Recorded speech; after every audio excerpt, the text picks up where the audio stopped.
প্রিয় দশম শ্রেণীর ছাত্রছাত্রীরা, আশা করি তোমরা সবাই ভালো আছো। আমার চ্যানেলে তোমাদের সবাইকে স্বাগতম। তোমরা যারা 2025 সালে মাধ্যমিক পরীক্ষা দেবে, তোমাদের জন্য আমি একটা ভূগোলের 5 নম্বরের প্রশ্নের আনসার নিয়ে এসেছি। তোমরা দেখো, সহজেই মুখস্থ হয়ে যাবে, খুব সহজ করে লেখা হয়েছে। তাই আমার অনুরোধ, ভিডিওটাকে না টেনে পুরোটা দেখবে এবং ভালো লাগলে একটা লাইক ও কমেন্ট করবে, আর বন্ধুদের কাছে শেয়ার করতে ভুলবে না। এবং চ্যানেলে নতুন হলে চ্যানেলটাকে সাবস্ক্রাইব করে বেল নোটিফিকেশান অন করে রাখবে, যাতে আরও এরকম সাজেশানের ভিডিও তোমাদের কাছে খুব তাড়াতাড়ি পৌঁছে যায়। তো আর বেশি কথা না বাড়িয়ে আজকে মূল বক্তব্যে আসা যাক।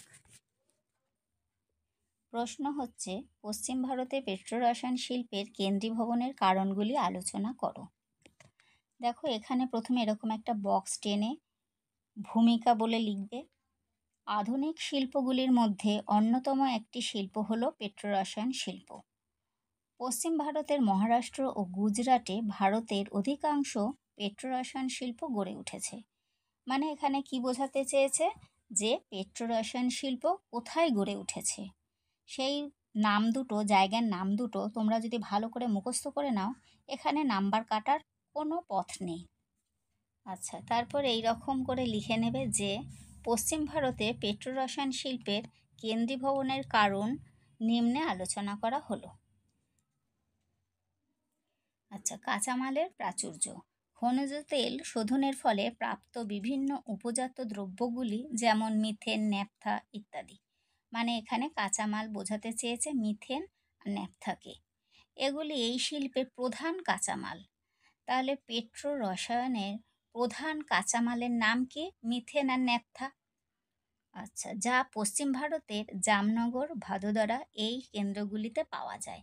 তাই পশ্চিম ভারতে সহজেই পেট্রোরসায়ন শিল্প গড়ে উঠেছে। তাহলে এই কাঁচামালগুলো কোথায় পাওয়া যায়? জামনগর আর ভাদোদরা। এই জামনগর আর ভাদোদরাটা কোথায়? ভারতের পশ্চিম দিকে। বোঝা গেল? এবার দেখো সেকেন্ড পয়েন্ট, খনিজ তেলের যোগান। পেট্রোরসায়ন শিল্পের কাঁচামাল পাওয়া যায় খনিজ তেল শোধন করে।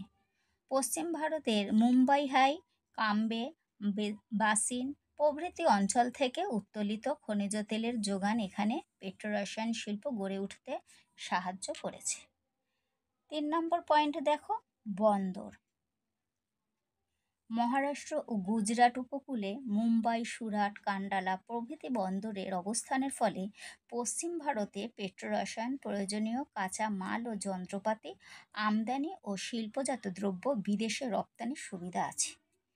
কি বোঝাতে চেয়েছে দেখো, যে মহারাষ্ট্র ও গুজরাট উপকূলে মুম্বাই, সুরাট, কান্ডালা বন্দর রয়েছে। এই বন্দরের মাধ্যমে কি করা হচ্ছে? এই বন্দরের মাধ্যমে পেট্রোরসায়ন শিল্পের এই কাঁচা মালগুলো আমদানি করা হচ্ছে, এবং আমদানি করার পর শিল্পজাত দ্রব্য বিদেশে রপ্তানি করা হচ্ছে।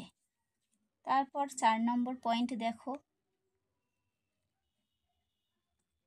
পশ্চিম ভারতে কয়ালি, ট্রম্বে, জামনগর প্রভৃতি তৈল শোধনাগার রয়েছে। ফলে সহজেই শিল্পের কাঁচামাল পাওয়ার সুবিধা আছে। মানে এখানে কি বোঝাতে চাচ্ছে, যে কয়ালি, ট্রম্বে, জামনগর এইসব জায়গায় তৈল শোধনাগার থেকে এই কাঁচামাল পাওয়ার সুবিধা রয়েছে। পেট্রোরসায়ন শিল্পের কাঁচা মাল পাওয়া যাচ্ছে কোথা থেকে? তৈল শোধনাগার, অর্থাৎ তেল শোধন করে। এই তৈল শোধনাগার কোথায়? এই কয়ালি, ট্রম্বে, জামনগর প্রভৃতি অঞ্চলে।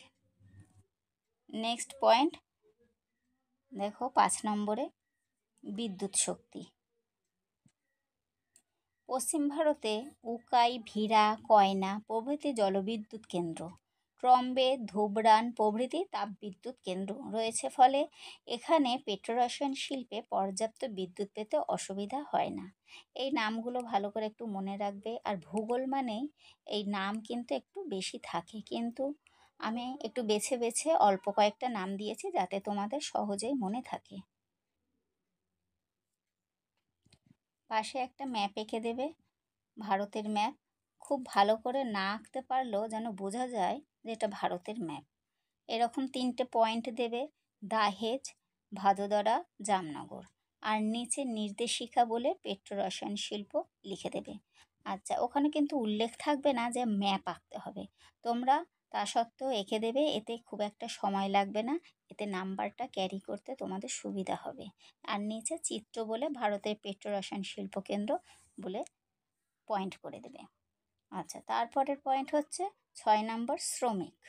শ্রমিকে দেখো কি লিখেছি, প্রশিক্ষণপ্রাপ্ত কারিগরি দক্ষসম্পন্ন শ্রমিক এই শিল্পের জন্য বিশেষ প্রয়োজন। মানে যেন দক্ষ শ্রমিক হয়, এই পেট্রোরসায়ন শিল্পের জন্য যেন পারদর্শী হয়, সেই রকম শ্রমিকই প্রয়োজন। তারপরে এই রকম পয়েন্ট করে সবার শেষে লিখে দেবে। এটা শেষ পয়েন্ট, মানে একটা অনুচ্ছেদ ছক আর কি যাকে বলে। সর্বোপরি উপরিউক্ত কারণগুলির উপস্থিতি ভারতের পশ্চিমাংশে পেট্রোরসায়ন শিল্পের বিকাশ যথেষ্ট সহায়তা করেছে। তারপর নিচে একটা এরকম দাগ দেবে, মানে শেষ হলো। আশা করি ভিডিওটা তোমাদের কাছে ভালো লেগেছে, আর পুরো ভিডিওটা দেখার জন্য তোমাদেরকে ধন্যবাদ।